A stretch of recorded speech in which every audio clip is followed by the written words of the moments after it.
Palworld is full of surprises. With the official release out, the game keeps you on your toes more than ever, with unique new interactions, crazy synergies, utterly busted farming methods, and more that personally I'm still learning about more than 100 hours just in version 1.0. So you know the drill, we're going to dive right in with 12 new secret tips, and as always, a sub to the channel would also help me a lot. At number 1, if you ever struggle with dying or if you're going to try hardcore difficulty, you may want to always have a Herbal in your party because this guy is literally the Jesus of Palworld. He has the power to fully resurrect you. His partner skill may not completely imply that, but he uses the power of healing to restore you back to 30% of your max HP when you get incapacitated, which basically means when you die. You don't even need to have him called out. As long as he's in the party, he's always going to do it, so you no longer have to worry about losing items unless you of course change the world settings. At number 2, these 4 pals right here are the best in the game when it comes to massively boosting how much you can carry. Lunaris alone will give you plus 300 to your carry capacity, and since she already drops in the first 30 levels, that can be almost like a 30% boost to your weight capacity. That is actually going to be pretty big. Then we have Turtle, which reduces the weight of ore by up to 80%. And no, it does not apply to the ore category, but to the ore resource, aka the tier 2 material we collect in the early stages. Still, if I were to put this in my inventory, as you can see, it drastically exceeds my maximum weight. But when I add that Turtle in the mix, yeah, it's way more manageable. However, if I were to max condense this or even add a Reptiro in the mix, I can literally reduce that whole weight to 0, so we can potentially have a whole inventory of ore, all full max stacks, all weighting just 0. There's also the Terra version, but that one only works on sulfur and coal, which are the tier 3s and 4s that follow up after the regular ore, so you can also use this at the same time in conjunction with the other 3. Now Reptiro on his own only comes in a little bit later after level 45, but he's going to reduce the weight of all the types of ores. However, it's lower, only up to 60%. Still quite noticeable, even works on the higher end materials like the corallium over here, so especially useful to combine all 4 of them at the same time whenever you're moving bases or carrying a lot of resources. At number 3, pals that increase the drop rates for different pals can actually have their bonuses stack with one another, all the way to improving the drop rates of specific enemies by up to 300% or even more. Like let's say you're hunting for World Tree Holy Water, you can at the very minimum triple the amount that drops. That's because we have about a dozen or so pals in the game that directly increase the drop rates of specific types of targets. For example, King increases the drop rates of fire enemies, Velat for ground, and so on and so forth. We have the whole list right here. However, when we deal with pals that belong to 2 elemental categories at the same time, the drop rate bonuses from all those respective elements will indeed stack with one another, offering a 160% plus to their drops.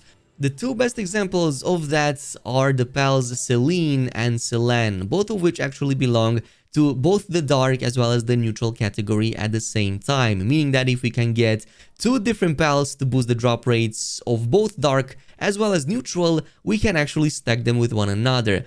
And it just so happens that we can actually do that. So if we take Catrice, she directly increases the drop rates from neutral pals. However, she's going to stack with the same bonus applied by Elfidron, but to darkness spells. So that's going to be 160% in total just by having both of these at the same time in the party when you're hunting Selene as well as Selen. And it just so happens that both of them actually spawn very close to one another in the world tree map, meaning that you can actually turn this into an extremely strong farming method for a lot of world tree holy water, which is useful in many of the endgame recipes.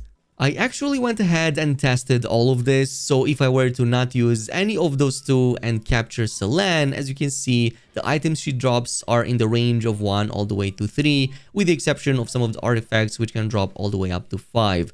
Then if we add just Catrice on top, now that increases by about 80%, so we can now see Dark Fragments, for example, now dropping up to 6 or maybe even more than that, and everything else is at least 4 unless we're really unlucky.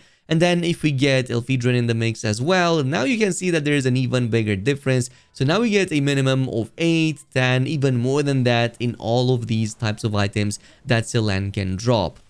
Khraze also has another advantage. She has a 50% chance to cause you to not consume any spheres, and you can see that when it triggers, thanks to Khraze's mysterious power, the ancient sphere wasn't consumed, so that is not too shabby, really helps a lot with speed farming.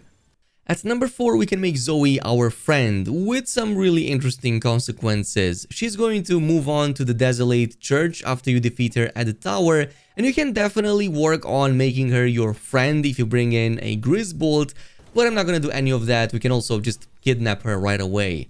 Now, I know what some of you may be asking, is it possible to assign Zoe to a breeding farm? To which, as cursed as it may sound, the answer is actually yes, you can. Now, should you do it? Well, that is a whole different kind of topic, because honestly, no, it's not going to work. I mean, how could it? She is a human, it's not like she can lay any eggs. However, what is possible is to perform back alley surgery and literally apply any passive you want in the game. So I decided to make her a demon god that's also a vampire, that's also immortal and also has the blessing of the world tree. You can also gift her peaches, which yes, will increase your trust level with her, which in turn also boosts her stats. You can also apply handbooks to her, by the way, to boost up her handiwork. Those are the only ones that can work on her. But this implies if we get enough of those, we can max her out at 10 handiwork and basically make her one of the best handiwork pals in the whole game, which is pretty crazy.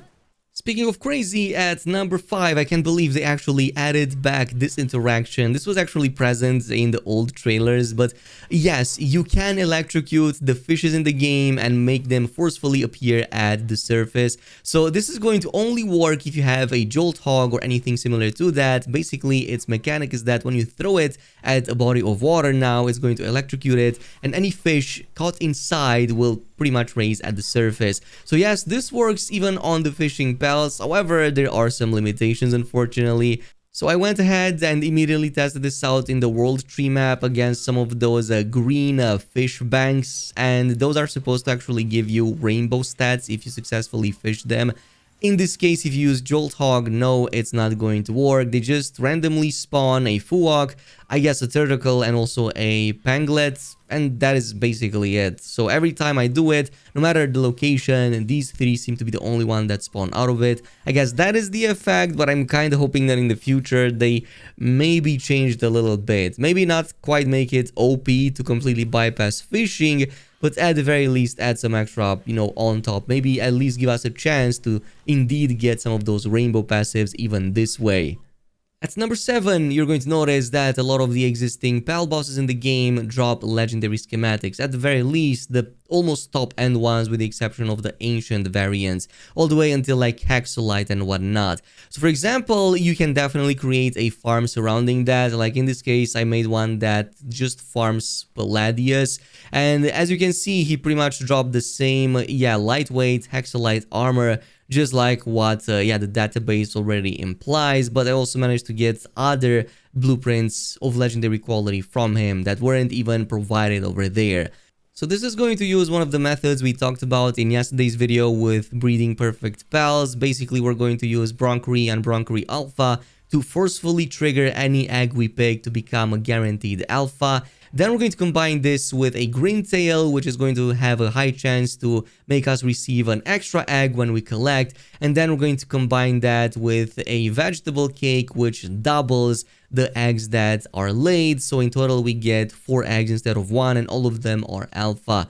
So since we're hunting for volume in this case, it can be a very solid method to farm some of the alpha bosses like Jet Dragon and some of the others on the list to forcefully get some extra legendary schematics without having to go into dungeons or opening up any chests. This has a pretty solid chance indeed. It's about like 1% if I'm not mistaken. It triggered for me quite a lot, so definitely give it a go. It's a pretty solid way.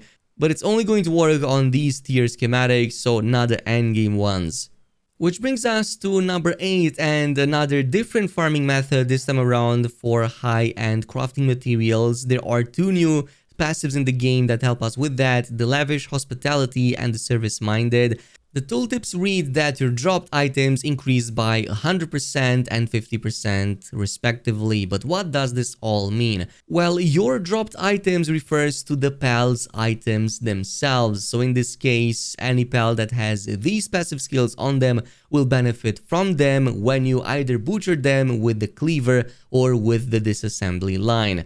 So let's take one of these new dragons, for example. I'm going to grab one that doesn't have the stats and another one that has both service-minded and of course the lavish hospitality. So if I were to take my cleaver and start with the first one that does not have the stats, as you can see, I'm getting the regular drops, 7 ancient civilization parts and only 3 ferocious dragon stones. However, if I were to take the one that has both of the passives at the same time, so the 150% bonus gets applied, and then sacrifice him with the cleaver, as you can see, we are now getting 20 of those ancient parts and 8 dragon stones, which is going to be a significant difference. In fact, this is going to apply when you add them to the PAL disassembly line as well. Yes, it's absolutely going to apply that whole bonus there, because this is going to be on the PAL level as long as the PAL does feature both of those passives, or at least one of them. Meaning, if you want to turn this into a farming method, you will want to make sure that both the parents used in the breeding process feature both of these passives at the same time, so that their offsprings have the highest chance to spawn with both of them to maximize the yield. And using the same tactics, we can actually make a crazy gold farming method in the mid to end game using Dumad Guild. Basically, they get to spawn everywhere. You can also easily breed these early on via a regular Dumad. But if you grab 2 of these and put them in a farm, and then simply just breed them like that with mushroom cakes, with green tail, and then basically quadruple your output, you're going to get to sell these for over 35,000 at any of the vendor NPCs, and that is just for the base version, mind you.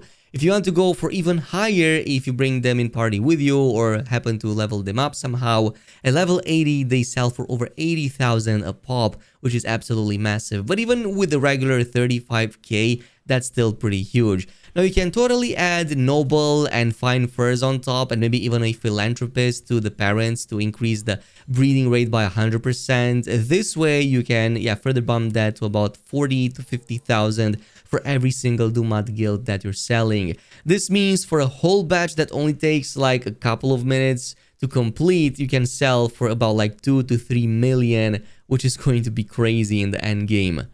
At number 9, crude oil extraction in 1.0 is easier than ever. Literally one level after you unlock the crude oil extractor, you can also unlock the high performance version of it, which has the advantage that it can be placed anywhere and it will still extract oil no matter what. In some of the previous updates, you would have to go to places like the Sakurajima Island, as that had some of the best oil spots. Well, that is no longer needed with this mechanic. You can even place it between farmlands if you want to, just like how our corporate overlords always wanted. At number 10, here are a few ways to more easily organize your stash. In the new update, you can now change the name of any of the containers. So let's say some of them are dedicated to ores, some to wood, some to, accessories or useful items. You can pretty much give them any name you want, so you can more easily see what it contains at a glance.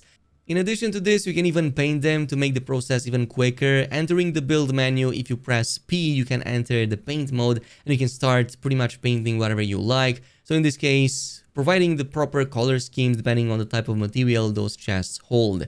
Also, don't forget that you can pretty much throw anything in chests from far away via the easy bulk storage, which you can press right here. As long as you have materials of the same type in those containers, you can just press from anywhere in the base and they will get automatically transported over there without you having to physically go.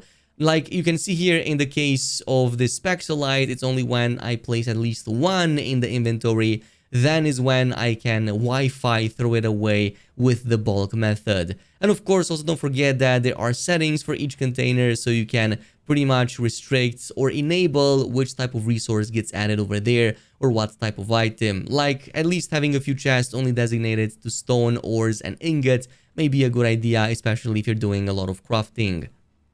At number 11, also for convenience, 1.0 added the dash mechanic, so now you can pretty much use dodge while you're shooting and even while reloading without having to miss a beat. As you can see over here, that dodge can even be triggered when you're actively reloading the shotgun, so this is going to make boss fighting uninterrupted much easier than ever before.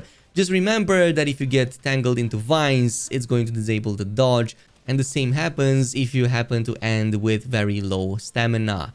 And finally, at number 12, there are some extremely strong swords in the game. My new favorite is going to be the laser sword. You can actually start unlocking some of these all the way since level 57 with the beam variant, and they have a very strong ability, basically a dash slash. So if you hold down the right mouse button and then press the left mouse button, so basically aim and then hit, it's going to perform this really awesome dash that absolutely slices through everything. Both of these versions are very strong, but there are others you can unlock along the way. Like even level 30 with the Mjolnir via that, very interesting Tides of Terraria update. This is going to still be very strong as it throws those, rainbow cats that tend to bounce and deal quite a lot of damage everywhere. But if you do take part in the Tides of Terraria dungeon, which you can find right here close to Mount Obsidian, you will see that there are quite a lot of extra schematics that can drop for even stronger variants of swords. And I have to say that I was shocked that Terra Prisma holds so well even in the endgame, even against the level 80 top boss right now. On the normal difficulty at the very least, it definitely seems to melt him quite a bit over there. The damage is absolutely staggering because you're using all of these 7 or 8 sword clones that all deal damage against it. Everything else absolutely melts without much trouble on its own, by the way. You can also get the other Terra version that unleashes these waves of damage. It's better than the Meow version because this passes through every obstacle, so you can even use it from behind walls. And yes, it's absolutely going to also apply any elemental debuff your team provides. Like I am using the shock build, so yes, it definitely applies the electrify effect from one of my pals on the target. That about concludes today's video though, with some of the tips and also secrets that I discovered in 1.0. If there are any other interesting things you have seen in 1.0, let me know in the comments. In the meantime, thanks so much for watching, and I'll see you guys in the next Palworld video.